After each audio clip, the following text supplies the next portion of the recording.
Max Verstappen crossed the line in third, furious that a virtual safety car had robbed him of second place. But what Red Bull's technical director Laurent Mekies found after the race changed everything. Hidden inside the RB21's floor, a fracture no one saw during the race explained Verstappen's pace, his struggle, and his brilliance. What looked like just another podium turned out to be one of Verstappen's most underrated masterclasses. From fifth on the grid, it didn't look like his kind of race. Red Bull had been chasing setup issues all weekend, struggling with rear-end stability in the slower corners.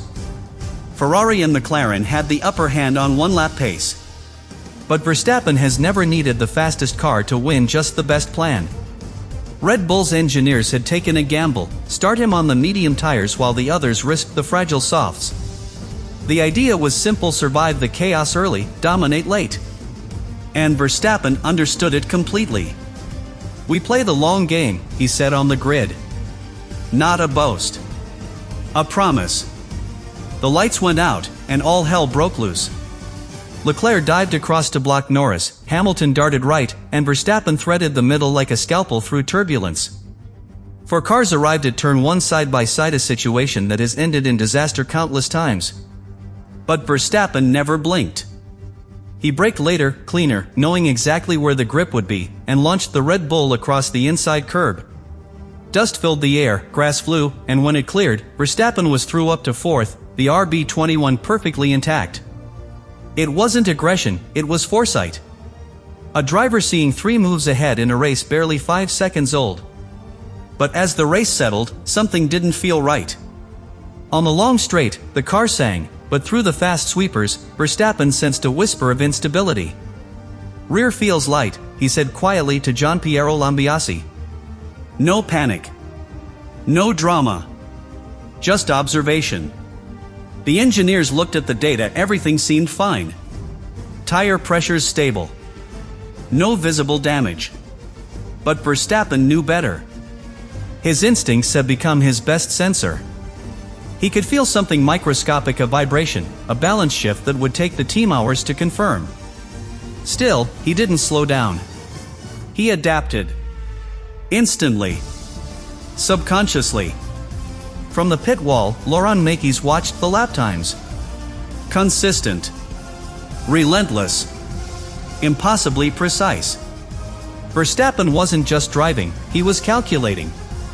Adjusting brake balance, managing differential settings, compensating for something invisible. The kind of sensitivity that separates a great driver from a generational one. He feels the car's heartbeat, Mekies would say later. And that heartbeat was changing, pulse by pulse, without warning. Yet Verstappen matched the leaders, lap after lap, as if he was balancing on a knife's edge and winning. The 6th lap of the Mexican Grand Prix began like any other, Verstappen closing in on Hamilton through the long main straight, both cars dancing on the edge of aerodynamic grip. The Ferrari SF25 had the advantage in acceleration, but Verstappen had Red Bull's trademark stability in braking. As they thundered toward turn 1, Hamilton defended late, Verstappen attacked later. The two touched not a crash, not even a spin, just a glancing wheel brush, the kind of contact that defines the razor-thin margins at this level. The crowd gasped. Both continued. But beneath Verstappen's RB21, something delicate had broken. A small, silent wound in the carbon fiber floor, invisible to the cameras and sensors, yet capable of changing everything. Verstappen felt it immediately. "Rear feels light in rotation," he said calmly on the radio, his tone measured, clinical. It wasn't a complaint, it was a statement of fact. The engineers scanned the data and saw nothing unusual: no drop in downforce, no pressure loss, no temperature spike. The telemetry was clean. But the driver knew better. The floor had cracked near the right-hand strake, disrupting airflow through the diffuser. At a circuit like Mexico, where the thin air makes downforce scarce, even a few millimeters of imbalance can destroy confidence. Verstappen didn't lose confidence. He adjusted his entire driving style in less than a lap. What happened next was invisible to the broadcast but astonishing in data. Verstappen began altering his line through medium-speed corners, lifting earlier, straightening exits, and softening throttle application to reduce rear instability. The result? His lap times barely changed.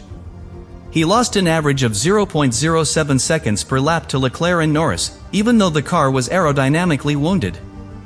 Mekies would later describe it perfectly: he was doing the work of the floor with his right foot. That's not poetry. It's engineering reality. Verstappen was using throttle modulation to restore aerodynamic flow consistency, something no simulator can teach, only instinct. For the next 30 laps, Red Bull's engineers chased phantom data. Every time Verstappen reported instability, the sensors said the car was fine. Only after the race would they realize the truth: the damage was microscopic, but consistent. The pressure sensors beneath the car recorded tiny fluctuations and irregular heartbeat in the RB21's aerodynamics. It was losing air like a punctured lung, Mekies said later. But Max drove as if nothing was wrong. And that's the essence of Verstappen's genius. He doesn't react emotionally to imperfection, he studies it, understands it, and then drives around it. The most incredible part? He didn't change his pace. He didn't slow down to protect the car. He simply recalibrated his mental model of the RB21. His brake bias shifted 2 points rearward, his differential setting changed twice per lap, and his steering inputs became smoother, all adjustments made manually, without a single instruction from the pit wall. Red Bull's post-race telemetry review revealed that Verstappen was compensating for aerodynamic imbalance with mechanical precision, driving the car as though it were perfectly balanced when it wasn't. He was balancing airflow like a pilot stabilizing turbulence, Mekies said. He doesn't just drive, he diagnoses. When the race ended and the heat haze lifted over the Autodromo Hermanos Rodriguez, Red Bull's garage was a mixture of exhaustion and quiet disbelief. Verstappen had finished third, just seconds off second place, in a race that had seemed impossible to manage. The car had been unpredictable from the very first laps, the balance shifting, the traction inconsistent, and yet, Verstappen never once complained. Laurent Mekies, the team's technical director, decided to pull the data manually. Something didn't add up. The lap times were too good for the level of instability Verstappen had described. And when the engineers began the post-race teardown, the truth was waiting under the car, hidden, subtle, but unmistakable. There it was. A hairline fracture, no wider than a human fingernail, running along the right-hand edge of the floor's diffuser strake. At first glance, it looked harmless, a cosmetic imperfection. But the simulation data showed it was catastrophic in aerodynamic terms. The brake had disrupted airflow under the rear of the car, reducing diffuser efficiency by nearly 6%. In high downforce circuits, that's the difference between pole position and the midfield. In Mexico, where air is thin and grip is scarce, it's like driving with a missing wing. And Verstappen had done 71 laps with it at podium pace. Mekies couldn't believe what he was seeing. The telemetry from Verstappen's cockpit told a story no simulator could replicate. His steering inputs were unnaturally smooth. His throttle traced the graph showing pedal application was the definition of mechanical empathy. He wasn't forcing the car, he was shaping it. He was compensating for the aerodynamic loss with human control, Mekies said later. You could see the car was out of balance, but the driver wasn't. The RB21's downforce recovery, lap after lap, matched the driver's throttle modulation almost perfectly. That's not coincidence. That's awareness at a level only champions possess. Even more extraordinary was how quickly Verstappen had adapted. The fracture had occurred on lap 6, and within 2 laps, he had changed his entire driving approach. The brake bias was shifted rearward to stabilize entry. His cornering arcs widened, reducing lateral load on the rear. He began lifting earlier and reapplying power later, smoothing out aerodynamic turbulence.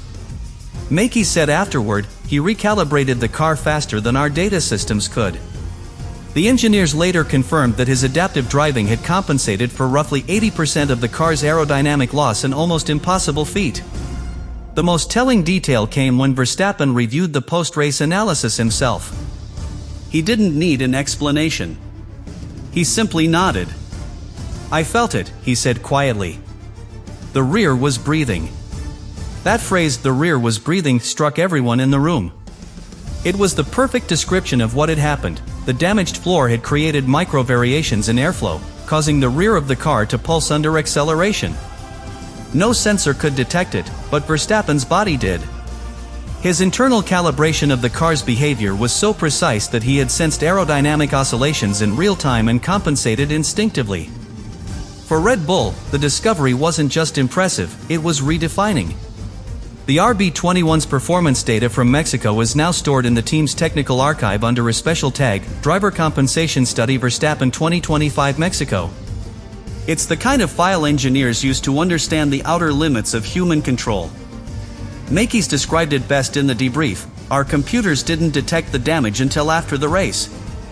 Max felt it in 2 corners." That's the difference between a great driver and a generational one. The Mexico Grand Prix didn't expose a flaw in Red Bull's car, it revealed the full depth of Verstappen's talent. In a race that should have broken the RB21, he turned imperfection into proof of perfection.